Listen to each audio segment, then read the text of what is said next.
তিন ধরনের মা জাহান্নামে চলে যাবে, আপনি জানলে অবাক হয়ে যাবেন। অনেকে আমাদেরকে বলেন, হুজুর আমার গর্ভধারিণী মা জাহান্নামে যাবে, আমরা কি এটা সহ্য করতে পারবো? প্রিয় ভাইরা, আমার প্রিয় মা বোনেরা, মনে রাখবেন আল্লাহর হাবিব সাল্লাল্লাহু আলাইহি ওয়াসাল্লাম স্পষ্টভাবে বলে গিয়েছেন, তিন ধরনের মা এমন রয়েছে যারা আল্লাহর জাহান্নামে চলে যাবে, জান্নাতের ঘ্রাণ যারা পাবে না। আপনি নিজেই অবাক হয়ে যাবেন। আপনি দেখেন আপনার মায়ের মধ্যে সিমটমগুলো, এই আলামতগুলো পাওয়া যায় কিনা, তাহলে আপনার মা জাহান্নামী হয়ে যাবে। নাম্বার ওয়ান হলো ওই মা, যেই মা নিজের কারণে, নিজের দোষের কারণে মেয়ের সংসারটাকে নষ্ট করে দেয়।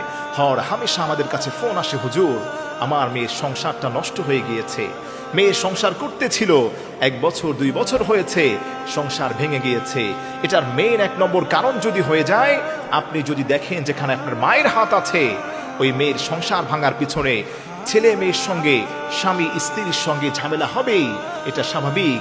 কারণ এক বিল্ডিংয়ের নিচে থাকলে, এক ছাদের নিচে থাকলে, এক পাতিলের খাবার গ্রহণ করলে, প্রিয় ভাইরা, ঝামেলা একটু হতেই পারে, মনোমালিন্যতা হতেই পারে। এজন্য এটাকে ইস্যু করে, এটাকে ইস্যুদার করে আপনি যে সংসারটা নষ্ট করবেন, আল্লাহর গজব পড়বে আপনার উপর।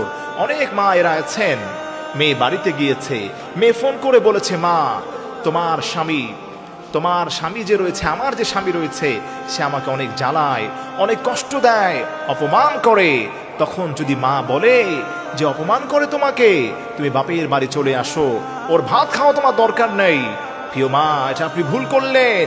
আপনার উচিত ছিল আপনার কন্যাকে বোঝানো, তাকে বুঝিয়ে শুনিয়ে স্বামী বলবেই সুন্দরভাবে একটা মিউচুয়াল করে সংসারটাকে রহমত বরকতময় করতে আপনি পারতেন। কিন্তু আপনি মা হিসেবে আপনি ভুল করলেন। আপনি মেয়েকে মাথায় উঠিয়ে রাখলেন, জামাইকে জমিনের মধ্যে আপনি জাবিয়ে দিলেন, আর বললেন খাবারের কোনো অভাব আমার বাড়িতে নাই, তুমি বাড়িতে রিটার্ন করো। আপনার মেয়েটা বাড়িতে রিটার্ন করলো। এর ফলশ্রুতিতে কি হলো? অসংখ্য জায়গা থেকে ফোন আসে, হুজুর আমি এখন বাবের বাড়ি চলে আসছি, জামার বাড়ির অচেতন কারণে, অত্যাচার করার কারণে আজকে বাপের বাড়ি চলে আসছি। কিন্তু জামাইয়ের বাড়িতে শুধু অত্যাচার হয়েছে, কিন্তু বাপের বাড়ি আমার জন্য জাহান্নাম হয়েছে। নাউজুবিল্লাহ পড়েন। এজন্য আমার প্রিয় ভাইয়ের, আমার প্রিয় মা বোনেরা, নাম্বার ওয়ান হলো ওই মা, যেই মা তার মেয়ের সংসারটাকে নষ্ট করে দেয়।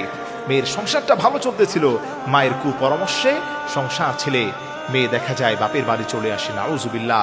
নাম্বার টু হচ্ছে ওই মা, খেয়াল করবেন আপনার শিক্ষিত মানুষ, শিক্ষিত সমাজের লোক, আপনারা এগুলো আপনারা ভালো বুঝবেন আমার চাইতে।